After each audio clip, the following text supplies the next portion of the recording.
কড়া নিরাপত্তার মধ্য দিয়ে শুরু হয়েছে কালীগঞ্জ বিধানসভা কেন্দ্রের উপনির্বাচন। বিধায়ক নাসির উদ্দিন আহমেদের প্রয়াণে উপনির্বাচন চলছে।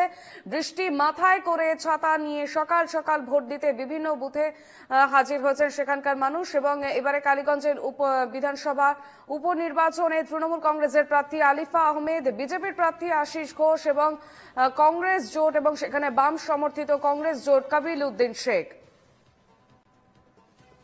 তৃণমূল বিধায়ক নাসির উদ্দিন আহমেদের মৃত্যুর পরই এই কেন্দ্রে উপনির্বাচন চলছে। ত্রিমুখী উপনির্বাচন। প্রয়াত বিধায়কের কন্যা আলিফ আহমেদকে এবার প্রার্থী করেছে তৃণমূল কংগ্রেস। অন্যদিকে বিজেপির প্রার্থী আশিস ঘোষ এবং বামফ্রন্ট সমর্থিত কংগ্রেসের প্রার্থী কাবিল উদ্দিন শেখ। এই ভোটের ফল ঘোষণা হতে চলেছে 23শে জুন সোমবার এবং আজ সকাল থেকেই ভোট পর্ব শুরু হয়ে গিয়েছে। একদিকে আবহাওয়ার যে পরিস্থিতি এবং সেই পরিস্থিতিকে উপেক্ষা করেই ভোটমুখী হচ্ছেন মানুষ। কালীগঞ্জের ডিকে গার্লস হাই স্কুলে সেখানেও ভোট পর্ব চলছে এবং যেখানে রয়েছে 80 থেকে 170 সহ মোট 5টি বুথ।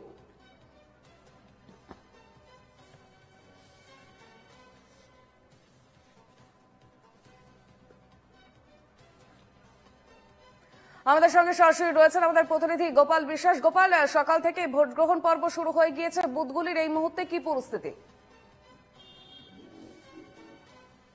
একদমই অর্পিতা, আজকে কিন্তু এই যে নদিয়া যে 80 কালীগঞ্জ বিধানসভার যে উপনির্বাচন অর্থাৎ 2026-এর আগে কিন্তু কার্যত যেমন একাধারে রাজনৈতিক দলগুলোর কাছে একটা সেমিফাইনাল হয়ে উঠেছে 80 কালীগঞ্জ বিধানসভা উপনির্বাচন, পাশাপাশি কিন্তু প্রশাসনের কাছেও কিন্তু একটা বড় চ্যালেঞ্জ কিন্তু প্রথম থেকেই দেখা গেছে। এদিন কিন্তু সকাল থেকে প্রাকৃতিক দুর্যোগকে উপেক্ষা করে একাধারে যেমন ভোট গ্রহণ কেন্দ্রগুলিতে ভোটমুখী হতে দেখা গেছে এখানকার স্থানীয় ভোটারদের।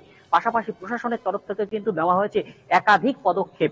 প্রশাসনের তরফ থেকে ভোট গ্রহণ কেন্দ্রের একদম বুথের সামনেই কিন্তু তাদের সচিত্র পরিচয়পত্র কিন্তু প্রথমে চেক করা হচ্ছে, তারপর কিন্তু ভোট গ্রহণ কেন্দ্রের ভেতরে প্রবেশ করানো হচ্ছে একাধারে। যেমন পাশাপাশি কিন্তু ওয়েব ক্যামেরার গাড়ি কিন্তু সরাসরি ঘুরছে, পাশাপাশি কেন্দ্রীয় বাহিনী রয়েছে এবং বুথের নির্বাচন কমিশনের তরফ থেকে কিন্তু কড়া নজরদারিতে টহলদারি চলছে। ইতিমধ্যে কিন্তু আমরা সেই ছবি দেখেছি যে ভোট গ্রহণ কেন্দ্রের 100 মিটারের মধ্যে থাকা যে সমস্ত রাজনৈতিক দলের পতাকাগুলো সেগুলো কিন্তু ভোট গ্রহণ কেন্দ্রের দিনও কিন্তু এই সকালবেলা কিন্তু নির্বাচন কমিশনের তরফ থেকে কিন্তু খুলে দেওয়া হয়েছে। পাশাপাশি যে বিজেপির প্রার্থী আশিস ঘোষ তিনিও কিন্তু এই কিছু সময় পূর্বে কিন্তু নিজ ভোট গ্রহণ কেন্দ্র যে Debagram DK girls high school সেই ভোট গ্রহণ কেন্দ্রে কিন্তু তিনি ভোট দিয়েছেন। মোটের ওপর এখনো পর্যন্ত কিন্তু বিরোধীদের 2-1টি বুথে কিন্তু বসতে বাধা দেওয়ার মতো অভিযোগ থাকলেও মোটের ওপর কিন্তু এখনো পর্যন্ত শান্তিপূর্ণভাবে কিন্তু ভোট গ্রহণ পর্ব কিন্তু চলছে নদিয়ার কালীগঞ্জে। অর্পিতা। বেশ গোপাল, আরো একটা বিষয়, সকাল থেকে যে আবহাওয়ার পরিস্থিতি এবং সেই আবহাওয়ার পরিস্থিতিতে উপেক্ষা করেই মানুষ কি ভোটমুখী হচ্ছেন? একদমই বলা যায় কিন্তু প্রাকৃতিক দুর্যোগকে কিন্তু উপেক্ষা করে, যদিও কিন্তু একদম সকালবেলায় শুরুর সময় অর্থাৎ ভোট যখন গ্রহণ কেন্দ্র শুরু হয় সকাল 7টা, সেই সময় কিন্তু কিছুটা বৃষ্টির জন্য কিন্তু ব্যাহত হয়েছে ভোট গ্রহণ কেন্দ্র। ভোট গ্রহণ কেন্দ্রে তারপরে কিন্তু বৃষ্টি যেই থামেছে অর্থাৎ প্রাকৃতিক দুর্যোগকে কিন্তু উপেক্ষা করে কার্যত কিন্তু উৎসবের আমেজেই কিন্তু এই সাধারণ মানুষ কিন্তু ভোটমুখী হয়েছে।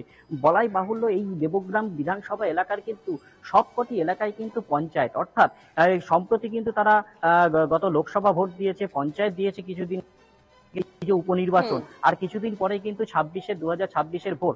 সুতরাং কিন্তু এই এলাকার যে ভোট গ্রহণ কেন্দ্রগুলোতে কিন্তু সাধারণ মানুষের কিন্তু কার্যত উপচে পড়া ভিড় এবং উৎসবের আমেজে কিন্তু সাধারণ মানুষ এই ভোট গ্রহণ কেন্দ্রে ভোটমুখী হচ্ছে। অর্পিতা। গোপাল, সকাল থেকে ভোট গ্রহণ পর্ব শুরু হয়েছে, সেক্ষেত্রে কোথাও কি এখনো পর্যন্ত কোনো রকম বিশৃঙ্খল পরিস্থিতি বা কোনো রকম অভিযোগ উঠে এসছে?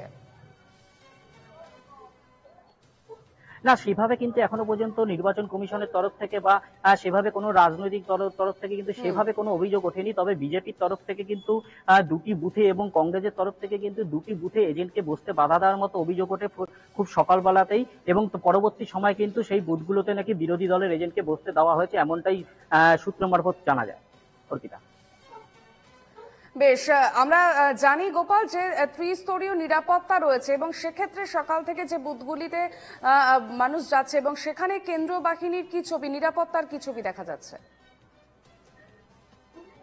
একদমই যেমনটা কিন্তু বললাম যে যে, যেমনটা কিন্তু বললাম যে যেভাবে কিন্তু যে রাজ্য পুলিশের নিরাপত্তা রয়েছে, পাশাপাশি কিন্তু কেন্দ্রীয় বাহিনীর যে টহলদারি থেকে শুরু করে যে, আমি একটু দেখাতে বলছি, ভোট গ্রহণ কেন্দ্রে যে টহলদারি থেকে শুরু করে যে কেন্দ্রীয় বাহিনীর নিরাপত্তা, এই যে স্কুলগুলোতে দেখছেন, এই যে প্রথমেই কিন্তু যেভাবে কিন্তু যে তাদের সচিত্র পরিচয়পত্র কিন্তু প্রথমে চেক করছে যে নিরাপত্তায় থাকা আধিকারিকরা, তার পরবর্তীতে কিন্তু যে যারা ভোট দিতে যাচ্ছেন তারা কিন্তু সেইখানে ভোট গ্রহণ কেন্দ্রে কিন্তু ঢুকতে পারছেন। পাশাপাশি কিন্তু ভোট গ্রহণ কেন্দ্রের ভেতরেও কিন্তু যেভাবে কিন্তু নিরাপত্তা, অর্থাৎ কেন্দ্রীয় বাহিনী নিরাপত্তা থাকার কথা, সেভাবে কিন্তু একদম কেন্দ্রীয় বাহিনী নিরাপত্তার বলয়ে কিন্তু আঁটোসাঁটো কিন্তু ঘিরে রাখা হয়েছে এই নির্বাচন কমিশনের তরফ থেকে কিন্তু এই যে ভোট গ্রহণ কেন্দ্রগুলোতে। অর্পিতা। বেশ, ভোটাররা রয়েছেন, তারা এই মুহূর্তে কি বলছেন? একদমই, যারা ভোট দিয়ে বেরোলেন, দিদি কেমন মানে পরিস্থিতি কেমন দেখলেন, নিরাপত্তার পরিস্থিতি কেমন? ভালোই ভালোই। ভোট দিতে কোনো অসুবিধা না নেই? না, কোনো অসুবিধা নেই। ভেতরে লাইট পর্যাপ্ত আছে? হ্যাঁ হ্যাঁ হ্যাঁ, মেশিন ঠিক মতো কাজ করছে? হ্যাঁ কাজ করছে। এত সকাল সকাল ভোট দিতে আসা কেন? তাড়াতাড়ি বাড়িতে কাজকর্ম করতে হবে না, এই রান্না যে বান্না আছে। প্রাকৃতিক বিপর্যয়কে উপেক্ষা করেই তো ভোট দিতে আসা। হ্যাঁ।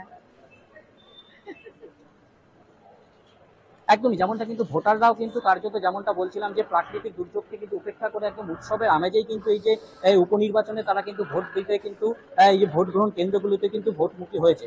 অর্পিতা। বেশ, নজর রাখো গোপাল, আপাতত ধন্যবাদ।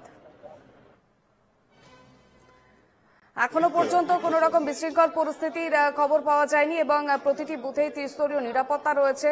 প্রচুর মানুষ বুথমুখী হচ্ছেন এবং যেমনটা আমরা জানি যে আজ কালীগঞ্জ বিধানসভা কেন্দ্রের উপনির্বাচন রয়েছে এবং তৃণমূল বিধায়ক, কালীগঞ্জের তৃণমূল বিধায়ক নাসিরউদ্দিন আহমেদের মৃত্যুর পরই এই কেন্দ্রে উপনির্বাচন হয় এবং ত্রিমুখী উপনির্বাচনে প্রয়াত বিধায়কের কন্যা আলিফা আহমেদকে প্রার্থী করেছে তৃণমূল কংগ্রেস। অন্যদিকে বিজেপির প্রার্থী আশিস ঘোষ, বামফ্রন্ট সমর্থিত কংগ্রেস প্রার্থী কাবিল উদ্দিন শেখ। ভোটের ফল ঘোষণা হতে চলেছে 23শে জুন সোমবার।